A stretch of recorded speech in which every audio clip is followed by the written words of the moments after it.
Very good evening my doctor friends, તમારું સ્વાગત છે બાયોનિટ વિડિયો લેક્ચર સિરીઝમાં। આજે ફ્રેન્ડ્સ આપણે નવું ચેપ્ટર શરૂ કરવા જઈ રહ્યા છીએ, જે છે તમારા 12th એનસીઈઆરટી ના સિલેબસનો પહેલો જે યુનિટ છે પ્રજનન। વનસ્પતિમાં પ્રજનન, માનવીમાં પ્રજનન।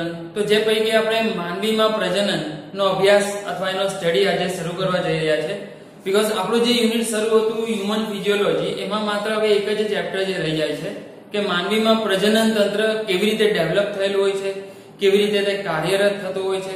તો એના વિશેનું એક ચેપ્ટર છે જેને આજે આપણે શરૂ કરવા જઈ રહ્યા છે। ચેપ્ટરમાં નીડ બેઝડ થિયરી કવર કરીશું। એનસીઈઆરટી નો પોર્શન ઓલરેડી તમે સારી રીતે રિફર કરી ગયા છો, એને સમજી લીધો છે। એમાં આવતા જે એક્સ્ટ્રા પોઈન્ટ્સ છે, દરેક નર અને માદા પ્રજનન તંત્રને લગતા, આ સિવાય બીજા જે અન્ય થિયરી છે એક્સ્ટ્રા, માસિક ચક્ર, સંદર્ભી, તેના પર વધારે ફોકસ કરીશું। તો જોઈએ છે બેટા, શરૂ કરીએ આપણે માનવીમાં પ્રજનન। તો સૌપ્રથમ માનવીની વાત કરીએ તો એકદમ જટિલ કક્ષાનો પ્રાણી માનવામાં આવે છે। જે છેલ્લો વર્ગ છે સસ્તન, અને સ્વાભાવિક છે જેમ તમને આગળનું નોલેજ છે બાયોલોજીનું બેઝિક નોલેજ કે નીચલી કક્ષાના સજીવો અલિંગી પ્રજનન માટે હેબિચ્યુએટેડ હોય અને જટિલ કક્ષાના સજીવો લિંગી પ્રજનન માટે હેબિચ્યુએટેડ હોય। વચગાળાના સજીવોમાં અમુક એવા કેટેગરી પણ જોયા હતા જે લિંગી અને અલિંગી બંને પોસિબલ થાય, પણ જ્યારે આપણે હ્યુમન બીંગની વાત કરીએ, માનવીની વાત કરીએ, તો એકદમ જટિલ કક્ષાનું પ્રાણી હોવાને કારણે તે ડેફિનેટલી લિંગી પ્રજનન દર્શાવે। અને આ લિંગી પ્રજનન સાથે સાથે સૌથી જે ઇમ્પોર્ટન્ટ કેરેક્ટરિસ્ટિક છે તો લૈંગિક દ્વિરૂપકતાને સંદર્ભી। તો મનુષ્યમાં સૌથી પોઈન્ટ પહેલો ડિસ્કસ આપણે એ જ કરી શકીએ કે તેઓ સેક્સ્યુઅલ ડાયમોર્ફિઝમ દર્શાવે છે। નર અને માદા બંને પ્રજનન તંત્રો અલગ અલગ બોડીમાં હોય છે, નર લિંગ અને માદા લિંગ, જેને આપણે કહીએ છીએ લૈંગિક દ્વિરૂપકતા અથવા તો જાતીય દ્વિરૂપકતા। તો સેક્સ્યુઅલ ડાયમોર્ફિઝમ હ્યુમન બોડી દર્શાવે છે। માદામાં અને નરમાં જે પ્રજનન તંત્ર હોય છે તેના 1 by 1 ડિસ્કશન કરીશું। આ પ્રજનન તંત્રનો મુખ્ય તમારો ફોકસ જાય છે જનન પિંડો ઉપર। નર મનુષ્યમાં શુક્રપિંડ અને માદા મનુષ્યમાં અંડપિંડ। ઓલરેડી તેને લગતા જે સ્ત્રાવની માહિતી આપણે અંતઃસ્ત્રાવી તંત્રના ચેપ્ટરમાં સ્ટડી કરી ગયા છે। આ ચેપ્ટરમાં ફોકસ કરવાનું છે કે તેઓ પ્રજનન તંત્રની આંતરિક રીતે કયા કયા અંગો ધરાવે છે, તે અંગોના શું ફંક્શન્સ છે, તે ફંક્શન્સ કેવી રીતે પ્રજનન ક્રિયાને સરળ કરવામાં હેલ્પફુલ બને છે। તો પ્રજનન અંગોનો ઉદ્ભવ બેટા જો જોઈએ તો તે મધ્ય ગર્ભસ્તરમાંથી થાય છે। તો આ એક ટોપિક છે જે આપણે યાદ રાખી શકીએ। અત્યાર સુધી દરેક દેહધાર્મિક તંત્ર માટે આ ટોપિક આપણે ડિસ્કસ કરતા આવ્યા કે આ તંત્ર કયા ચોક્કસ ગર્ભસ્તરમાંથી નિર્માણ પામે છે।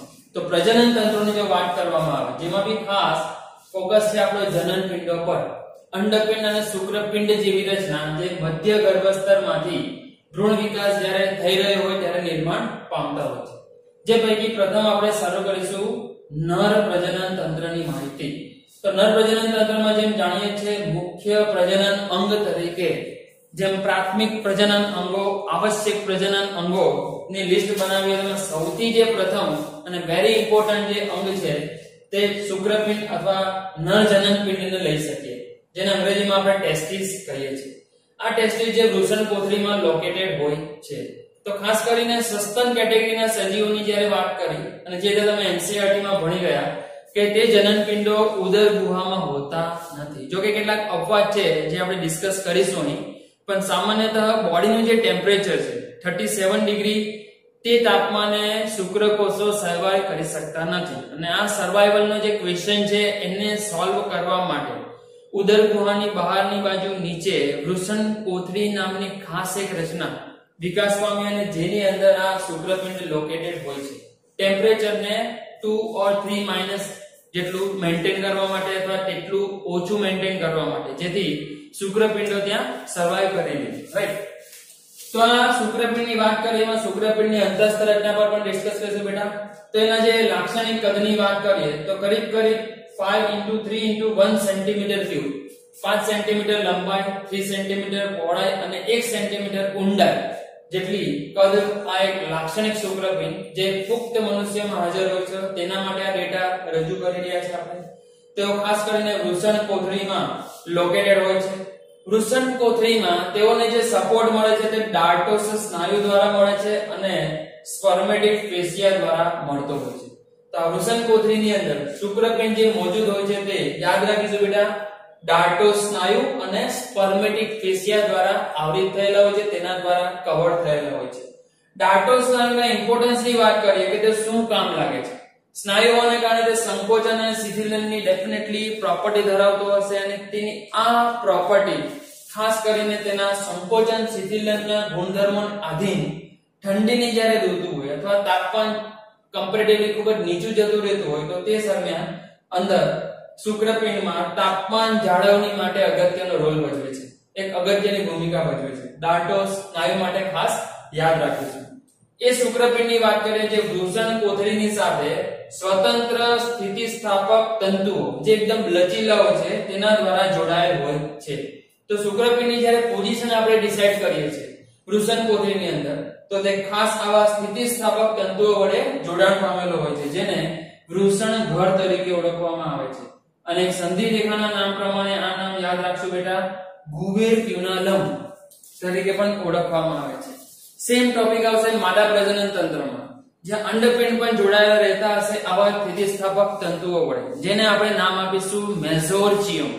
અત્યારે વર્ડ આવ્યો છે ગુબેર ક્યુનાલમ અથવા ગુજરાતીમાં કહીએ તો એને વૃષણઘર કહી શકીએ. ભ્રૂણ વિકાસની જ્યારે વાત કરીએ બેટા કે 9 મહિનાનો જે પ્રસૂતિનો સમય છે જે દરમિયાન મનુષ્ય એક બાળક જે હોય છે ગર્ભ હોય છે તે 9 મહિના સુધી વિકાસ પામે છે. તે દરમિયાન જ પ્રજનન તંત્ર ઓલમોસ્ટ વિકાસ પામી ગયું હોય પણ તે કાર્યરત એક ચોક્કસ જાતીય પરિપક્વતાનો જે સમય આવે છે જેને આપણે પ્યુબર્ટી તબક્કો કહીએ છીએ, જુવેનાઇલ તબક્કો કહીએ છીએ ત્યારે જ તેઓ કાર્યરત થાય ઇન ધ સેન્સ કે તે જનન કોષોનું નિર્માણ શરૂ કરે. નરમાં શુક્રકોષોનું નિર્માણ અને માદામાં અંડકોષોનું નિર્માણ. પરંતુ ટોપિક ડિસ્કસ ખાસ એ કરવાનો છે કે તમામ આ પ્રજનન તંત્રના ભાગો કે અંગો ભ્રૂણ વિકાસ દરમિયાન જ વિકાસ પામી જાય છે. આ ભ્રૂણ વિકાસ દરમિયાન જોઈએ તો આ શુક્રપિંડો જે બન્યા હોય છે તે ઉદર ગુહાની અંદર જ બન્યા હોય છે અને અંદર જ મોજૂદ હોય છે. પરંતુ જેવી પ્રસૂતિ થાય જેવો જે તે બાળકનો જન્મ થાય તે જન્મ સમયે તે શુક્રપિંડ વૃષણ કોથળીમાં આવી જાય છે. સમજાય? તો એનો ડેવલપમેન્ટ જે છે તે ઉદર ગુહામાં થયું. પણ જે ટેમ્પરેચર વાળી આપણે આગળ ટોપિક ડિસ્કસ કર્યો કે ટેમ્પરેચર બોડી કરતા થોડું ઓછું મેન્ટેન રાખવાનું હોય છે વૃષણ કોથળીમાં કે જે તાપમાને શુક્રકોષો સર્વાઈવ કરી લે. તો એ માટે ખાસ તે વૃષણ કોથળીની રચના થઈ હોય છે અને તે વૃષણ કોથળીમાં શુક્રપિંડો આવી જતા હોય છે. જો આ ઘટના ન થાય તો તે સ્થિતિને ક્રિપ્ટોર્ચિડિઝમ કહેવામાં આવે છે.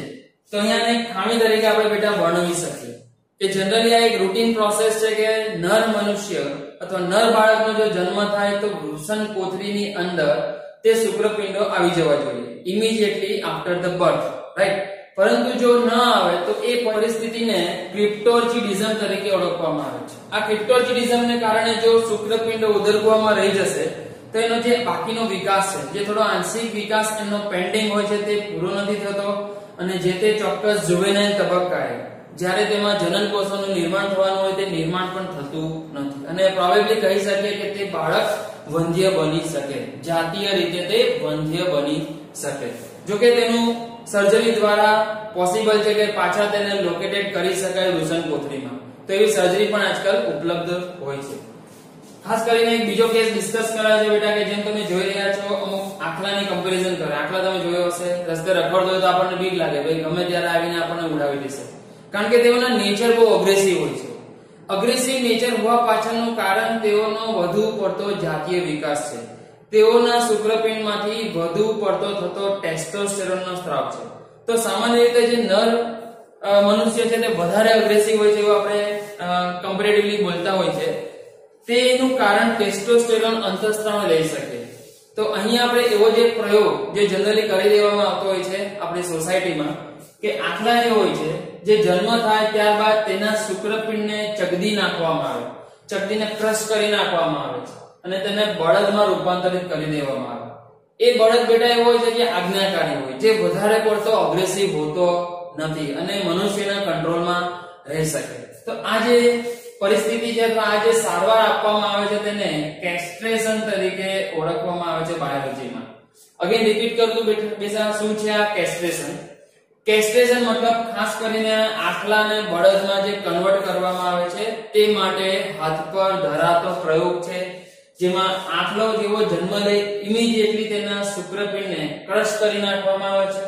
ક્રશ કરવાને કારણે તેમાંથી જે ટેસ્ટોસ્ટેરોનનો સ્ત્રાવ ઇન નોર્મલ થવો જોઈએ તે થતો નથી, તેની માત્રા ઓછી જળવાય છે અને આમ થવાને કારણે તે બળદમાં કન્વર્ટ થાય છે, આજ્ઞાકારી બને છે અને આપણા કંટ્રોલમાં રહી શકે તે પ્રકારે તેનું નેચર ડેવલપ થાય છે. રાઈટ. બીજા એક ખાસ ચોક્કસ પ્રાણીઓના આપણે બેટા ડેટા લઈને આવ્યા છે જે એમસીક્યુ માં પૂછાઈ શકે છે અને પૂછાઈ ચૂક્યા છે. તમારી પાસે કોઈ પણ આ બે ડેટા અથવા સ્ટેટમેન્ટ જે તમને આપવા જઈ રહ્યો છું તેનો ક્વેશ્ચન હશે ને હશે.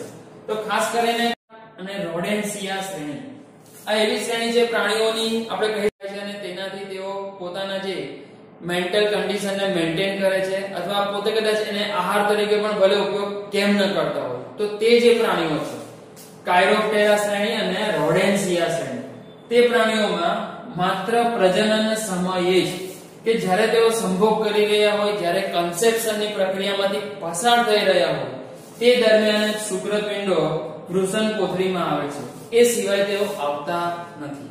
બાકીની પરિસ્થિતિમાં તે શુક્રપિંડો ઉદર ગુહાની અંદર જ જળવાઈ રહે છે. રાઈટ. તો આ એક ઇન્ટરેસ્ટિંગ વસ્તુ છે અને એક નવી વસ્તુ છે જે તમામ સસ્તનોને લાગુ પડતી નથી. રાઈટ. તો એટલે આ યાદ રાખવું રહ્યું, કાયરોપ્ટેરા શ્રેણી અને રોડેન્સિયા શ્રેણીના પ્રાણીઓમાં જોવા મળતી ઘટના કે માત્ર જે સમયે સંવનન પ્રોસેસ પ્રજનન ક્રિયા શરૂ હોય ત્યારે જ શુક્રપિંડો વૃષણ કોથળીમાં ધસી આવે છે, બાકીના ગાળામાં તેઓ ઉદર ગુહાની અંદર જ રહે છે. અને આ એક લાક્ષણિક પ્રાણી આપણી પાસે છે તે ચામાચીડિયું બેટ ને લઈ શકીએ. બીજા અમુક એવા પ્રાણીઓ છે જેમાં શુક્રપિંડ ઉદર ગુહામાં જ રહે છે અને વૃષણ કોથળીમાં ક્યારેય આવતા નથી. જો કે તે પ્રાણીઓમાં જે દરમિયાન તેઓના ભ્રૂણજનન થયા હોય, પ્રજનન તંત્રનો વિકાસ થયો હોય ત્યારે વૃષણ કોથળી નિર્માણ તો પામી હોય પરંતુ તેની અંદર શુક્રપિંડો આવતા નથી. તેઓ પરમેનન્ટ બેઝિસ પર ઉદર ગુહાની અંદર જ રહે છે અને આથી આપણે કહી શકીએ કે તેઓની વૃષણ કોથળી અવશિષ્ટ બને. રાઈટ. તો એવા પ્રાણીઓના જે ઉદાહરણ છે આપણી પાસે સ્લોથ છે, હાથી, એલિફન્ટ, એર્માડિલો અને પોંગોલિન. તો આ જે ખાસ પ્રાણીઓ છે અપવાદ રૂપે આપણે યાદ રાખીશું કે જેઓના વૃષણ કોથળી હોવા છતાં તેમાં શુક્રપિંડની હાજરી હોતી નથી, તે પરમેનન્ટ બેઝ પર ઉદર ગુહામાં જ હોય છે. આમ રિપીટિંગ સ્લોથ, હાથી, એર્માડિલો અને પોંગોલિન. અને અહીં જે વાત કરી આપણે એવા પ્રાણીઓની કે જેની અંદર શુક્રપિંડ માત્ર ને માત્ર સંભોગના સમયે જ ઉતરી આવે છે વૃષણ કોથળીમાં, બાકીના સમયગાળામાં તે જળવાઈ રહે છે ક્યાં? ઉદર ગુહાની અંદર જ. કાયરોપ્ટેરા અને રોડેન્સિયા શ્રેણીના પ્રાણીઓની ખાસ એક્ઝામ્પલ લઈ શકીએ એની અંદર આપણે. તો આ બેટા થોડી ઉપર છેલ્લી માહિતી હતી શુક્રપિંડને રિલેટેડ ઇન જનરલ મનુષ્યને લગતી તેમજ અન્ય સસ્તન પ્રાણીઓમાં જે આવતા ખાસ અને યુનિક એક્ઝામ્પલ છે તેને લગતી. હવે જોઈશું આપણે મનુષ્યમાં જોવા મળતા ટેસ્ટિસ એટલે કે શુક્રપિંડની આંતરિક રચના. આ આંતરિક રચના સમજ્યા બાદ જ આપણે શુક્રજનન જે પ્રોસેસ છે, કેવી રીતે શુક્રકોષોનું સર્જન થાય છે તેને બેટર વેમાં સમજી શકીશું. તો પહેલા જોઈ લઈએ તેની આંતરિક રચના. તો જ્યારે અંતસ્થ રચના જોવામાં આવે શુક્રપિંડની ફરતે ટોટલ 3 સ્તરો આપણને જોવા મળે છે. તે 3 સ્તરો દ્વારા આવૃત થયેલું હોય છે, જેમાં બહારથી અંદરની બાજુએ જઈએ તો આ 3 સ્તરો જોવા મળે છે, બહારની તરફ, વચ્ચેની તરફ અને અંદરની તરફ. તો સૌથી બહારનું જે સ્તર છે તેને સંધિ રેખાના ટર્મ્સ અહીંયા રજૂ કરેલા છે અને કહી દો બેટા કે આ ચેપ્ટરમાં ઘણા બધા કોષ સંધિ રેખાના નામ આપણે સ્ટડી કરીશું અને એને ડેફિનેટલી તમારે યાદ પણ રાખવાના છે. તો બહારની બાજુ જે હોય છે તે ટ્યુનિકા વજાઇનાલિસ, જેને ગુજરાતીમાં વૃષણ કંચુક તરીકે ઓળખવામાં આવે છે. વચ્ચે જે હોય છે તે છે ટ્યુનિકા આલ્બુજિનિયા, જેને શ્વેત કંચુક તરીકે ઓળખવામાં આવે છે. અને સૌથી અંદર જે શુક્રપિંડની બાહ્ય સપાટી સાથે સતત ટચમાં હોય છે, સંપર્કમાં હોય છે, તે છે ટ્યુનિકા વેક્યુલોઝા, જેને સંવાહિની કંચુક તરીકે ઓળખવામાં આવે છે. તો શુક્રપિંડની આંતરિક રચનામાં તેની ફરતે ટોટલ 3 સ્તરો હાજર છે: ટ્યુનિકા વજાઇનાલિસ, ટ્યુનિકા આલ્બુજિનિયા અને ટ્યુનિકા વેક્યુલોઝા. રાઈટ. એમાં ઇન્ડિવિડ્યુઅલ સ્તરની વાત કરીએ તો એમાં વચ્ચેનું જે સ્તર છે એ વધારે ઇન્ટરેસ્ટિંગ હોય છે બીકોઝ તે શ્વેત તંતુમય હોય છે, વ્હાઇટ કોલેજન તંતુઓનું બનેલું ટ્યુનિકા આલ્બુજિનિયા. અને સંવાહિની જે કંચુક છે તેમાં ખૂબ જ નાના કદની રુધિર કેશિકાઓ મોજૂદ હોય છે, જે અંદર રુધિર પરિવહનનું કામ મેન્ટેન કરતી હોય છે. શુક્રપિંડની અંદરની રચનામાં જોઈએ તો ખાસ કરીને સેમિનિફેરસ ટ્યુબ્યુલ્સ, જેને ગુજરાતીમાં આપણે કીધું છે શુક્રોત્પાદક નલિકા. એ શુક્રોત્પાદક નલિકાનું ખૂબ જ જટિલ જાળું હોય છે. આ નલિકાઓ ગૂંચળામય આકારે અંદર શુક્રપિંડની અંદરનો જે અવકાશ છે તેમાં ગોઠવાયેલી હોય છે. નામ છે શુક્રોત્પાદક નલિકા. અને આ નલિકાઓની જે અંદર હાજરી છે તે અંદર ખૂબ જ એવું એક જટિલ જાળું તૈયાર કરે છે, અને આખા જાળાને આપણે કહીશું શુક્રપિંડ જાલિકા અથવા રેટે ટેસ્ટિસ તરીકે પણ ઓળખવામાં આવે છે. એક લાક્ષણિક શુક્રપિંડની જો બેટા વાત કરીએ તો એની અંદર કરીબ 750 થી 1000 જેટલી શુક્રોત્પાદક નલિકાઓ હોય છે દરેક શુક્રપિંડમાં. તો ઇન્ડિવિડ્યુઅલ શુક્રપિંડમાં આવી 750 થી 1000 જેટલી ગૂંચળામય આકારની ગોઠવાયેલી શુક્રોત્પાદક નલિકા, અને તેનું જે આ સમગ્ર કલેક્ટિવ જાડું બને તેને આપણે રેટે ટેસ્ટિસ તરીકે ઓળખવામાં આવશે. આ રેટે ટેસ્ટિસ છે જે જોડાઈને વાસા ઇફ્રેન્સિયા બનાવે છે, જેને આપણે શુક્ર બહિર્કા કહી શકીએ. તો આ જે જાડું બન્યું છે બેટા એને બહારની તરફ માર્ગ આપવાનો છે, કારણ કે આ એ સેમિનિફેરસ ટ્યુબ્યુલ્સ છે જેની અંદર શુક્રજનક કોષો મોજૂદ હશે, જેનું અર્ધીકરણ થવાનું છે, એ અર્ધીકરણથી ત્યાં શુક્રકોષો ઉત્પન્ન થવાના છે. આ શુક્રકોષોને આગળનો જે માર્ગ આપવાનો છે તેમાં આપણે સ્ટેપ બાય સ્ટેપ અત્યારે આગળ જઈ રહ્યા છીએ. તો સમજો પહેલા શુક્રોત્પાદક નલિકાઓનું એકદમ જટિલ જાડું ઇન્ડિવિડ્યુઅલ જે એકબીજા સાથે જોડાય છે તેનાથી બને છે રેટે ટેસ્ટિસ અથવા તો શુક્રપિંડ જાલિકા. આ જાલિકા વાસા ઇફ્રેન્સિયા નામની એક કોમન નલિકા બનાવે છે. વાસા ઇફ્રેન્સિયા, જેને શુક્ર બહિર્કા કહી શકાય. આ શુક્ર બહિર્કા જે છે તે શુક્રપિંડના ઉપરના ભાગેથી બહાર આવી એક સામાન્ય નલિકામાં ખુલે અને જે ગૂંચળામય અધિવૃષણ નલિકા બનાવે છે. તો સૌથી ઇન્ટરેસ્ટિંગ જે વસ્તુ છે આ અધિવૃષણ નલિકા. લાઈક આપણે કહીએ કે એક શુક્રપિંડ લાક્ષણિક આવા શેપનું છે, તો એની સાઈડ પર અહીં આ અધિવૃષણ નલિકાની રચના હોય છે, જે ખૂબ જ જટિલ રીતે ગૂંચળામય નલિકા હોય છે. અને આટલા ડિસ્ટન્સમાં બેટા જોઈએ તો લગભગ 6 મીટર લાંબી, તમે બિલીવ નહીં કરી શકો કે આટલા 5 સેન્ટીમીટરના શુક્રપિંડમાં 6 મીટર લાંબી કોઈ નલિકાને શું ગોઠવવી શક્ય છે? તો છે બેટા. આ અધિવૃષણ નલિકાની જે ટોટલ લંબાઈ તમે જોશો, જે સંખ્યામાં એક જ છે, બહુ લાંબી છે, જે 6 મીટર જેટલી લંબી હોય છે અથવા એટલી લંબાઈ તે ધરાવે છે. રાઈટ. તો આ બેમાં તમે સમજવા પ્રયાસ કરો કેવી રીતે આપણે સ્ટેપ બાય સ્ટેપ આગળ જઈ રહ્યા છે. અંદરની તરફ ઘણી બધી શુક્રોત્પાદક નલિકાઓ છે. શુક્રોત્પાદક નલિકાઓ જોડાઈને જે જટિલ જાળું બનાવે છે તે આખા જાળાને આપણે નામ આપ્યું છે રેટે ટેસ્ટિસ. આ રેટે ટેસ્ટિસ બહાર જવા માટે અધિવૃષણ નલિકામાં ખુલવા માટે જે નલિકા બનાવે છે તેને કહેવાય છે વાસા ઇફ્રેન્સિયા. આ બધી વાસા ઇફ્રેન્સિયાઓ ફાઇનલી જે સામાન્ય નલિકામાં ખુલે છે શુક્રપિંડની ઉપરના ભાગે, જેને આપણે અધિવૃષણ નલિકા કહી શકીશું. અથવા એને અંગ્રેજીમાં એક સરસ નામ છે જે કે આપણે યાદ રાખીએ, જેને એપિડિડાયમિસ તરીકે પણ ઓળખવામાં આવશે. રાઈટ. તો આ પણ શબ્દ બેટા યાદ રાખશો. અધિવૃષણ નલિકા 6 મીટર લંબાઈ ધરાવે.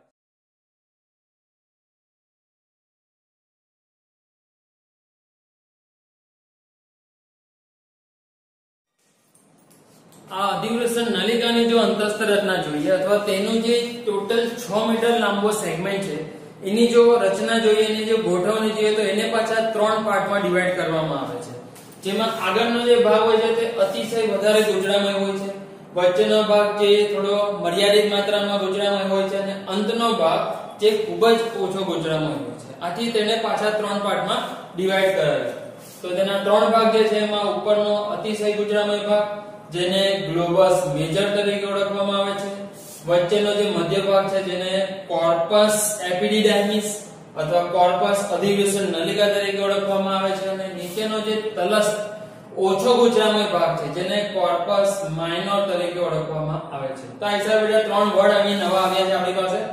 આગળનો જે સૌથી વધારે ગૂંચળામય ભાગ છે જે ગ્લોબસ મેજર કહેવાય, વચ્ચેનો છે કોર્પસ એપિડિડાયમિસ કહેવાય અને તળિયાનો જે ભાગ છે ને કોર્પસ માઇનર તરીકે ઓળખવામાં આવે છે. અને આ જે ટોટલ 6 મીટર લાંબી અધિવૃષણ નલિકા છે, જેની અંદર આવેલા શુક્રકોષો પરિપક્વ બને છે, શુક્ર કાયાંતરણ અનુભવે છે, પોતાની અંદર લાક્ષણિક જે ચોક્કસ એના આકારમાં ફેરફારો લાવે છે અને ત્યારબાદ ત્યાં જ તેઓ સ્ટોરેજ પામી જાય છે, સંગ્રહ પામી જાય છે.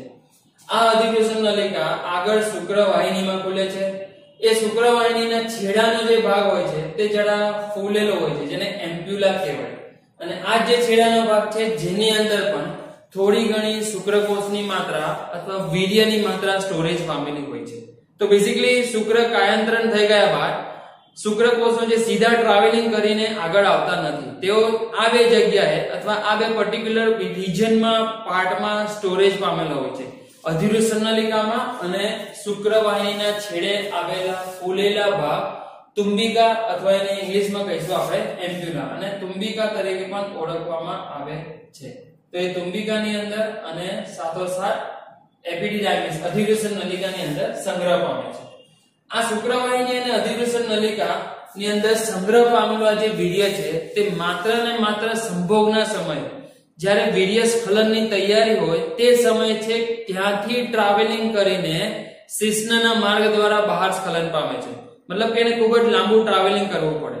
તો એ માટે આ બે પર્ટિક્યુલર નલિકાઓ જે છે તેની દિવાલમાં સંકોચન થવા જરૂરી છે, કારણ કે જ્યારે તે ચરમસીમાએ પહોંચે છે, સંભોગના સમય અને વીર્ય સ્ખલનની તૈયારી થાય તે સમયે જ્યાં શુક્રકોષો સંગ્રહ પામેલા છે એવી આ અધિવૃષણ નલિકાની દિવાલ તેમજ શુક્રવાહિનીની દિવાલનું સંકોચન થવું અનિવાર્ય. એ જેવા સંકોચાશે એટલે ત્યાંથી એકદમ ધક્કો લાગશે, પ્રેશર લાગશે વીર્યને અને એની અંદર શુક્રકોષો અને તેઓ તે બહારની તરફ ધકેલાય છે સ્ખલનના સમયે. તો તે માટે જો તેની અંતઃસંરચના જ્યારે જોવા જોઈએ શુક્રવાહિની તેમજ અધિવૃષણ નલિકાની દિવાલની, તો તે બંનેની અંદર બે પ્રકારના વિશેષ એવા સ્તરો જોવા મળે છે, જેમાં બહારની બાજુએ વર્તુળી સ્નાયુઓનું સ્તર હોય અને અંદરની બાજુએ અધિચ્છદીય સ્તર હોય. તો આ સ્નાયુ સ્તર છે એ બેઝિકલી જવાબદાર થશે ત્યાંથી પુશઅપ કરવા માટે અને ત્યાંથી વીર્યને ધક્કો મારવા માટે, માત્ર ને માત્ર સ્ખલન થવાના સમયે, રાઈટ. તો આમ શુક્રવાહિની અને અધિવૃષણ નલિકાની દિવાલ જે છે તે બે પેટા સ્તરો ધરાવશે. બહારની તરફ આવેલું છે વર્તુળી સ્નાયુ સ્તર અને અંદરની તરફ આવેલું છે અધિસ્તર. ઇવન આ જ બંને દિવાલો, આ જ બંને જે નલિકાઓ છે તેઓના ઉદ્ભવ પણ કોમન છે, ઓરિજિન પણ કોમન છે. જેના માટે આ સ્ટેટમેન્ટ પર નજર નાખીએ. આ શુક્રવાહિની અને અધિવૃષણ નલિકા ભ્રૂણ વિકાસ દરમિયાન વુલ્ફિયન નલિકામાંથી સર્જન પામે છે. તો જેમ આગળ આપણે જોઈ ગયા કે મધ્ય ગર્ભસ્તરમાંથી જનનપિંડોનો વિકાસ થતો હોય અને જ્યારે ગર્ભ વિકાસ ચાલુ હોય, ભ્રૂણ વિકાસ શરૂ હોય તે સમયે ધીરે ધીરે આ બધા સેગમેન્ટ રચાય. એમાં પ્રથમ જે રચાય છે આ એક વુલ્ફિયન નલિકા, અને આ વુલ્ફિયન નલિકા જ પછી આગળ જઈને વિભેદન પામીને આખો પ્રજનન માર્ગ તૈયાર કરે. જે પૈકીની આ બે અતિ અગત્યની નલિકાઓ જે છે શુક્રવાહિની તેમજ અધિવૃષણ નલિકા, તેઓનો પણ ઉદ્ભવ વિકાસ વુલ્ફિયન નલિકામાંથી થાય છે. તો આ તો બેટા શુક્રપિંડ અને તેની આંતરિક રચના, તેની અંદર રહેલી નલિકાઓની રચના, તેની બહાર શુક્રકોષના ટ્રાવેલિંગ માટે જરૂરી અન્ય નલિકાઓની રચના. હવે આપણે જોઈશું કે આ પ્રજનન તંત્ર, જે નર પ્રજનન તંત્રમાં સહાયક પ્રજનનાંગો તરીકે કોણ હોય છે. કારણ કે જે આપણે વીર્યનું બંધારણ જાણીએ છીએ તે ઘટ્ટ ચીકણું પ્રવાહી છે, તો તેમાં શુક્રકોષની સાથે સાથે જે પ્રવાહી ભાગ હોય છે તે પ્રવાહી ભાગમાં ઘણા બધા અતિ અગત્યના ઘટકો હોય છે, કોઈ ચોક્કસ કાર્ય કરવા માટે હોય છે, અને તે ઘટકોનો સ્ત્રાવ તે બેઝિકલી ત્રણ અલગ અલગ સહાયક પ્રજનન ગ્રંથિઓમાંથી થતો હોય છે. તો એ પ્રજનન ગ્રંથિઓનો આપણે અભ્યાસ કરવા જઈ રહ્યા છે, જેઓ વીર્યનું એક સામૂહિક બંધારણ રચે છે. જેમાં આપણે 1 by 1 ત્રણ અભ્યાસ કરીશું. એક આવશે શુક્રાશય, બીજો આવશે પ્રોસ્ટેટ ગ્રંથિ અને થર્ડ હશે બલ્બો યુરિથ્રલ ગ્રંથિ. એ પણ તો ઓલરેડી તમે સ્ટડી કરી ગયા છે, પણ અહીંયા વીર્યના બંધારણમાં રહેલા જે ચોક્કસ ઘટકો છે અને એ ઘટકોનો સ્ત્રાવ આ ગ્રંથિમાંથી કઈ ગ્રંથિના સ્ત્રાવમાં હોય છે હાજર, તે આપણે ખાસ યાદ રાખવાનું છે, જે એમસીક્યુ માં પૂછાઈ શકે. તો ધ્યાન આપો બેટા, 1 by 1 જોઈ લઈએ. સહાયક પ્રજનન ગ્રંથિમાં અથવા અંગોમાં સૌથી પહેલા આપણે શુક્રાશય લઈ લઈએ, જેને સેમિનલ વેસિકલ તરીકે ઓળખવામાં આવે છે. ભ્રૂણ વિકાસ દરમિયાન તેનો વિકાસ અથવા તેનો ઉદ્ભવ મુલેરિયન નલિકામાંથી થાય છે. હવે કદાચ આ બધા જે સ્ટેટમેન્ટ તમે વાંચી રહ્યા છો બેટા કઈ કોન્સેપ્ટ તમારો ક્લિયર થઈ રહ્યો છે. આગળ આવ્યું વુલ્ફિયન નલિકા, હવે આવ્યું છે મુલેરિયન નલિકા. મીન્સ એવું કંઈક હશે કે જ્યારે આ ભ્રૂણ વિકાસ શરૂ હોય તે દરમિયાન એક પ્રાથમિક પ્રજનન માર્ગ વિકાસ પામી જાય અને તે પ્રજનન માર્ગમાંથી 1 by 1 વિભેદનની ઘટના આગળ વધતા અલગ અલગ નલિકાઓમાં તેનું વિભેદન થતું હોય. તો એ સંદર્ભમાં જ્યારે શુક્રાશય પર જો ફોકસ કરીએ તો તે મુલેરિયન નલિકામાંથી ઉદ્ભવ પામે છે, સર્જન પામે છે. તેની આંતરિક રચના જોવા જઈએ તો તે સ્ત્રાવી કાર્યો બજાવે છે, સ્ત્રાવી કાર્યો પરફોર્મ કરે છે અને સ્ત્રાવી કાર્યો કરવા માટે તે ગ્રંથીય અધિચ્છદની બનેલી હોય છે. અને તેમાં જે શુક્રાશય પ્રવાહી અથવા સેમિનલ પ્રવાહીનો જે સ્ત્રાવ થાય છે જે વીર્યનો 60 થી 70% ભાગ મૂકે. મતલબ કહી શકે બેટા કે વીર્યનું જે 100% બંધારણ છે 100% બંધારણમાં શુક્રકોષો કાઢી દઈએ, બાકીનો જે વધે વીર્યરસ, એ વીર્યરસનું 100% જે કમ્પોઝિશન છે એમાંથી 60 થી 70% પ્રમાણ શુક્રાશયમાંથી સ્ત્રાવ પામેલા ઘટકોનું હોય છે. રાઈટ, મતલબ કે વીર્યના પ્રવાહીનો મોટા ભાગનો જથ્થો શુક્રાશયના સ્ત્રાવ દ્વારા બનતો હોય છે. તો જે 60 થી 70% ભાગમાં કયા કયા ઘટકો છે એની અહીંયા નોંધ લઈશું, તેના કાર્યો પર પણ જરા ફોકસ કરીશું. આ જે શુક્રાશયમાંથી નીકળતો સ્ત્રાવ છે તે નેચરમાં બેઝિક હોય છે, આલ્કલાઇન હોય છે, જેની બેઝિક pH જળવાય છે કરીબ 7.3 ની આજુબાજુ. અને આ બેઝિક pH મેન્ટેન કરવામાં શુક્રાશયનો એક ફાળો અગત્યનો આપણે લઈ શકીશું. બીજું તેના ઘટકો પર જો ફોકસ કરીએ તો એમાં ફ્રુક્ટોઝ હોય છે. આ ફ્રુક્ટોઝ ઉર્જા માટે હોય છે. તો ખાસ કરીને અંદર જે પહોંચેલા શુક્રકોષો છે, શુક્રકોષોને ઉર્જા જે પૂરી પાડે છે તે આ ફ્રુક્ટોઝ એક મોનોસેકેરાઇડ તરીકે પૂરી પાડે છે. આ સિવાય ફાઇબ્રિનોજન જે અગત્યનો એક પ્રોટીન ઘટક તરીકે મોજૂદ છે, પ્રોસ્ટાગ્લેન્ડિન, સાઇટ્રેટ, ઇનોસિટોલ. તો અહીંયા જે 5 ઘટકો મેં મેન્શન કર્યા છે તે 60 થી 70% જેટલો જે શુક્રાશયના પ્રવાહીનો ઘટક છે, જથ્થો છે તેની અંદર હાજર હશે. તેમાં ફ્રુક્ટોઝની વાત કરી છે, શુક્રકોષોને એનર્જી આપે છે. ફાઇબ્રિનોજન એક પ્રોટીન તરીકે, ક્લોટિંગ પ્રોટીન તરીકે વર્તે છે. જેમ તમે આ સેમ નામ રુધિરના ગંઠનની થિયરીમાં અભ્યાસ કરી ગયા હતા, ફાઇબ્રિનોજન જે અલ્ટિમેટલી ફાઇબ્રિનમાં કન્વર્ટ થાય. હવે અહીં ફાઇબ્રિનોજનનું શું કામ છે? અહીં આપણે કોઈ બ્લડનું ક્લોટિંગ કરવાનું નથી, પણ શુક્રકોષના જે ક્લમ્સ બને છે, વીર્ય રસમાં આપણે જે જોઈએ છે શુક્રકોષો હોય છે તે એકલ દોકલ હોતા નથી, તે એગ્રીગેશનમાં હોય છે, બંચમાં હોય છે. તો એની વચ્ચેનું આ જે ફ્લોક્યુલેશન થાય છે તે ફ્લોક્યુલેશન એક ગંઠન પરિબળ અથવા ગંઠન સ્વરૂપી ઘટના હોય અને એ થવા માટે આ ફાઇબ્રિનોજન પ્રોટીન હેલ્પ કરે છે. પ્રોસ્ટાગ્લેન્ડિન અને આઇનોસિટોલ આ બે અગત્યના ઘટકો છે બેટા. એનું કાર્ય બહુ જ ઇમ્પોર્ટન્ટ. તમને જાણીને કદાચ આશ્ચર્ય થશે. પહેલા તમને એક લોજિક કહી દઉં, જેમ તમે એક ઇમ્યુનિટી વાળું ચેપ્ટર છે આપણું કે મનુષ્યની રોગ પ્રતિકારકતા, જેમાં સ્ટડી કરી ગયા છે આપણે અંગ પ્રત્યારોપણ. તો જ્યારે કોઈ ચોક્કસ વ્યક્તિનું અંગ જે બીજા કોઈ વ્યક્તિના બોડીમાં ઇમ્પ્લાન્ટ કરવામાં આવે તો તે વ્યક્તિનું બોડી તેનો પ્રતિકાર કરે છે, તેની સામે તે ઇમ્યુન રિસ્પોન્સ દર્શાવે અને કદાચ તે રિજેક્ટ કરે છે, તેને તે સ્વીકારતું નથી. તો આમ આપણી બોડીમાં બહારથી પ્રવેશેલો કોઈ પણ ઘટક કે કોઈ પણ પદાર્થ તે આપણું બોડી તેને ફોરેન એજન્ટ તરીકે જોઈ છે, રાઈટ, પારકા તરીકે એને અનુભવે છે. તો સિમિલરલી એવી જ ઘટના અહીં પણ થાય કે જ્યારે વીર્યસ્ખલન થઈ જાય સંભોગ સમયે, ત્યારબાદ નરનો શુક્રકોષ જે માદા પ્રજનન તંત્રમાં પ્રવેશે છે, તો માદા પ્રજનન તંત્ર બહારથી આવેલા શુક્રકોષને અજાણ્યા તરીકે જોઈ અને તે માદાનું જે ઇમ્યુનિટી છે, તે બોડીનું જે પ્રતિકારક તંત્ર છે તે તેનું રિજેક્શન કરવા, તેને ડિસ્ટ્રોય કરવા ટ્રાય કરે. પણ ટાઈમ બીઇંગ આ વીર્યરસમાં જે ઘટકો હાજર છે તે માદાના ઇમ્યુન રિસ્પોન્સને થોડો સપ્રેસ કરી રાખે છે. ટાઈમ બીઇંગ થોડા ચોક્કસ સમય પીરિયડ માટે, સમયગાળા માટે. અને એ માટે જે ઘટકો હેલ્પ કરે છે તે પ્રોસ્ટાગ્લેન્ડિન અને ઇનોસિટોલ છે. તો તે કહી શકે કે માદા બોડીમાં તો માદા શરીરમાં ઇમ્યુન રિસ્પોન્સ જે છે, પ્રતિકારક તંત્રનું હંગામી ધોરણે શમન કરવા માટે અગત્યની ભૂમિકા ભજવે છે.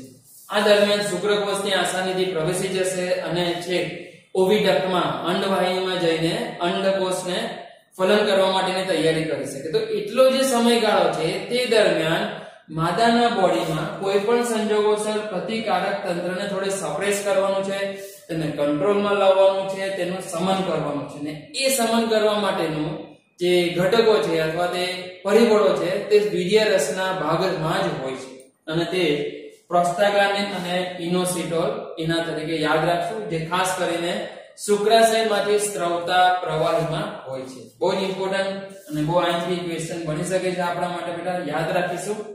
જોઈએ છે બીજી જે ગ્રંથિ છે પ્રોસ્ટેટ ગ્રંથિ. પ્રોસ્ટેટ ગ્રંથિ ની જે નલિકા છે તે પ્રોસ્ટેટિક મૂત્રમાર્ગમાં સૂક્ષ્મ છિદ્ર દ્વારા ખુલતી હોય છે. તો જેમાંથી આ પ્રોસ્ટેટ પ્રવાહીનો તે સ્ત્રાવ આગળ વધારશે. નાના સૂક્ષ્મ છિદ્ર દ્વારા ખુલે છે. આ પ્રોસ્ટેટ ગ્રંથિનો સ્ત્રાવ પણ સ્વભાવે બેઝિક હોય છે. તો અલ્ટિમેટલી એક્ચ્યુઅલી જોઈશું તો ત્રણ બેઝિક છે બેટા. બલ્બોયુરેથ્રલ ગ્રંથિનો પણ જે સ્ત્રાવ છે તે પણ સ્વભાવે બેઝિક જ હોય છે. એમાં ખાસ કરીને એવું ક્વેશ્ચન પૂછાય કે વીર્યનો જે સફેદ રંગ છે તે કોને આભારે? કારણ કે સફેદ રંગનું જે પ્રવાહી છે માત્ર ને માત્ર પ્રોસ્ટેટ ગ્રંથિના સ્ત્રાવનો જ હોય છે. બીકોઝ શુક્રાશય અને બલ્બોયુરેથ્રલ ગ્રંથિના જે સ્ત્રાવ છે તે પારદર્શક હોય છે, પરંતુ પ્રોસ્ટેટ ગ્રંથિનો જે સ્ત્રાવ છે તે દૂધ જેવો ઘટ અને ચીકણો હોય છે, રાઈટ? તો જે દૂધ જેવો રંગ પ્રદાન થાય છે વીર્યને, તે પ્રોસ્ટેટ ગ્રંથિના સ્ત્રાવને આભારી છે. વીર્ય રસનો 30% જથ્થો પ્રોસ્ટેટ ગ્રંથિના સ્ત્રાવ દ્વારા સર્જાતો હોય. મતલબ શુક્રાશયનો જો 60 થી 70% છે તો પ્રોસ્ટેટ ગ્રંથિનો 30% હોય છે. તેના જો ઘટકોની વાત કરીએ તો એની અંદર સાઇટ્રિક એસિડ હોય છે, કેલ્શિયમ કેટાયન તરીકે, ફોસ્ફેટ એનાયન તરીકે બે આવા ચોક્કસ આયનોની પણ મોજૂદગી યાદ રાખીશું. પ્રોફાઇબ્રિનોલાઇસિન અને ક્લોટિંગ એન્ઝાઇમ. આ બંનેનો રોલ બેટા બહુ અગત્યનો છે. જો એના પર જરા ચર્ચા કરીએ, બાકીના ઘટકો આપણને ઓટોમેટિક સમજાઈ જાય એમ છે. કેલ્શિયમની જે મોજૂદગી છે તે ખાસ કરીને જે ક્લોટિંગ થવાની ફિનોમિના છે, ગંઠન થવાની જે શુક્રકોષોના ફ્લોક્સ બનવાની ક્રિયામાં મદદરૂપ થશે. પ્રોફાઇબ્રિનોલાઇસિન છે, જે નામ પરથી આઈડિયા આવે છે બેટા કે નિષ્ક્રિય સ્વરૂપે હશે, રાઈટ? તો એનું જે કામ શું છે, તો એના પહેલા તમારે ક્લોટિંગ એન્ઝાઇમનું કામ સમજવું પડશે. ક્લોટિંગ એન્ઝાઇમ શું કરે છે, તો જ્યારે આ પ્રોસ્ટેટ નો સ્ત્રાવ મળે છે શારીરિક શુક્રાશયના સ્ત્રાવ સાથે અથવા શુક્રાશય રસના સાથે મળે છે, ત્યારે તે બંને વચ્ચેનો જે સંગમ થાય છે તેના કારણે શું થાય, તો સામાન્ય રીતે શુક્રકોષનું ગંઠન થઈ જાય. કારણ કે આ ક્લોટિંગ એન્ઝાઇમ છે એનું કામ જ છે બેટા. ક્લોટિંગ નો મતલબ થાય છે ગંઠન કરાવવું. તો ક્લોટિંગ એન્ઝાઇમ જે પ્રોસ્ટેટનો જેવો શુક્રાશયના સ્ત્રાવ સાથે સંગમ થાય છે, બંને એકબીજામાં ભળી જાય છે, તે સમયે શુક્રકોષનું ગંઠન કરાવે. આને કારણે શુક્રકોષની જે ગતિવિધિ છે અથવા હલનચલન છે તે નિયંત્રિત થાય. પણ જો તે નિયંત્રિત થઈ જાય તો તેનું જે ટ્રાવેલિંગ થાય છે છેક અંડવાહિની સુધી, તે ઘટનામાં કોઈને કોઈ રીતે રોક લાગી જાય છે, પણ એ રોક લાગવા દેવાની નથી. તો એની પણ તૈયારી તે કરીને આવેલું છે. તો તેના માટે આ જે પ્રોફાઇબ્રિનોલાઇસિન છે તે સક્રિય થઈ જાય છે, તે ફાઇબ્રિનોલાઇસિનમાં ફેરવાય છે. અને લાઇસિન મતલબ જેમ આપણે વર્ડ જાણીએ છીએ તેનો મતલબ થાય છે તોડવું. તો આ જે વધારે પડતું ગંઠન થઈ ગયું હોય છે તે ગંઠનને તે અવરોધે, ગંઠનને અવરોધી પાછું વીર્યરસને તરલ બનાવે છે, જેથી તે ઈઝીલી ટ્રાવેલિંગ કરી શકે, તેનું વહન શક્ય બની શકે, શુક્રકોષની ગતિવિધિ આસાન બની શકે. તો આ બંને ઘટકોના ફાળા અહીં આપણે જોયા, રોલ જોયા, બહુ મહત્વના થઈ શકે. પહેલા એક બાજુ ગંઠન થવું પણ અનિવાર્ય હતું અને ત્યારબાદ ગંઠનને અવરોધવું પણ અનિવાર્ય હતું. કારણ કે ગંઠન થઈ ગયા પછી તે વધારે ઘટતા ધારણ કરે છે અને જેનાથી શુક્રકોષની ગતિવિધિ પર હલનચલન પર નિયંત્રણ લાગી જાય. તો તે કાર્ય કરવા માટે ક્લોટિંગ એન્ઝાઇમ ગંઠન કરે છે, ગતિવિધિ નિયંત્રિત થાય છે. તેને પાછું તરલ માધ્યમ આપવા માટે અથવા તેની ગતિવિધિને પાછી રીઓબ્ટેન કરવા માટે પ્રોફાઇબ્રિનોલાઇસિન સક્રિય સ્વરૂપમાં કન્વર્ટ થાય છે ફાઇબ્રિનોલાઇસિનમાં અને પછી આ ગંઠનને અવરોધી વીર્યરસને પાછું તરલ માધ્યમ પ્રોવાઇડ કરે છે. તો આ હતા ઘટકો પ્રોસ્ટેટ ગ્રંથિના અને તેના મહત્વ. લાસ્ટ જે ગ્રંથિ છે કાઉપર ગ્રંથિ અથવા બલ્બોયુરેથ્રલ ગ્રંથિ, જે બેસિકલી લુબ્રિકેશનના કામ સાથે સંકળાયેલી હોવાને કારણે તેને ઊંજણ ગ્રંથિ તરીકે પણ ઓળખવામાં આવે છે.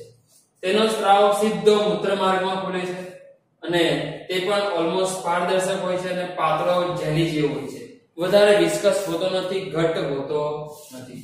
તેનો પણ સ્વભાવ બેઝિક છે, pH કરીબ 7.2 જેટલી જળવાય છે. તેની જે બેઝિસિટી છે તે મૂત્રમાર્ગમાંથી જે મૂત્રબેડા પસાર થાય છે, અને મૂત્ર જેમ આપણે જાણીએ છીએ તે એસિડિક છે. એક્ઝેક્ટલી મૂત્રની pH આપણે સ્ટડી કરી ગયા છે 6.0.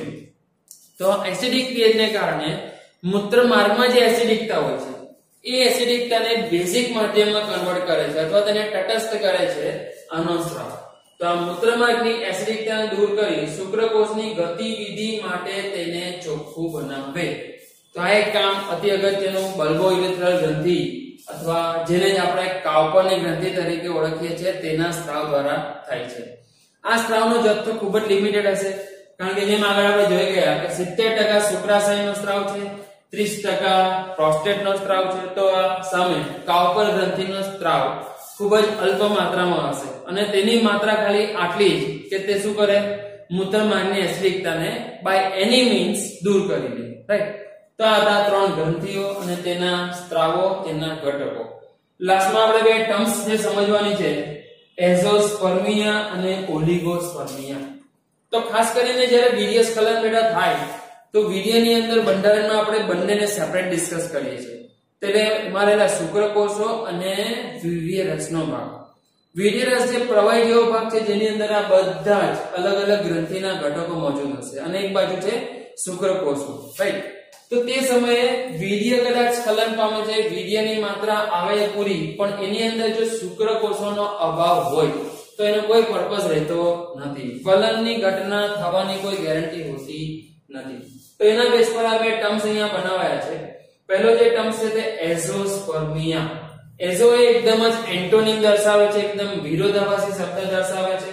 તો કહી શકીએ કે વીર્યમાં શુક્રકોષ ની જો સદંતર ગેરહાજરી હોય તો એ ગેરહાજરીને આપણે કહીએ છીએ એઝોસ્પર્મિયા. વીર્યરસનો સ્ત્રાવ થતો હોય પણ તેની અંદર જો શુક્રકોષ ન હોય, તેનો અભાવ હોય તો એને કહેવાય એઝોસ્પર્મિયાની ખામી. અને ઓલિગોસ્પર્મિયા જે તેના અલ્પ પ્રમાણનું સૂચન કરે છે. કોના? શુક્રકોષનો. તો વીર્યમાં શુક્રકોષ ની અલ્પ માત્રામાં હાજરી. એક સામાન્ય જે ડિસ્કશન છે કે ભાઈ કરીબ 3 થી 4 ml જેટલું જે વીર્ય સ્ખલન સમયે વીર્યનો સ્ત્રાવ થાય છે તેમાં કરીબ 20 મિલિયન જેટલા શુક્રકોષોની હાજરી હોય છે એક સામાન્ય પુખ્ત વ્યક્તિમાં. પણ જો એ 20 મિલિયન કરતા ઘણા અંશે ઘટી જાય તો તેને આપણે ઓલિગોસ્પર્મિયાની ખામી તરીકે વર્ણનમાં લઈ શકીએ. તો અહીંયા આપણે ટર્મિનોલોજી પણ ખાસ યાદ રાખશું. એઝોસ્પર્મિયા મતલબ વીર્યમાં શુક્રકોષની ગેરહાજરી અને ઓલિગોસ્પર્મિયા મતલબ કે વીર્યમાં શુક્રકોષની અલ્પ માત્રામાં હાજરી. તો આ બેટા નર પ્રજનન તંત્ર અને સાથોસાથ આપણે તેના પ્રજનન અંગો પણ ડિસ્કસ કરી ગયા. આગળના ટોપિકમાં હવે હજુ અંતસ્થ રચના પર જઈએ અને ખાસ જે શુક્રજનનની ઘટના થાય છે તેવી શુક્રોત્પાદક નલિકા ની અંતસ્થ રચનામાં કયા કયા સ્તરો ગોઠવાયેલા છે અને એ સ્તરોમાંથી કઈ જગ્યાએ એક્ઝેક્ટલી થાય છે શુક્રકોષ જનનની ક્રિયા તેના પર અભ્યાસ કરીશું.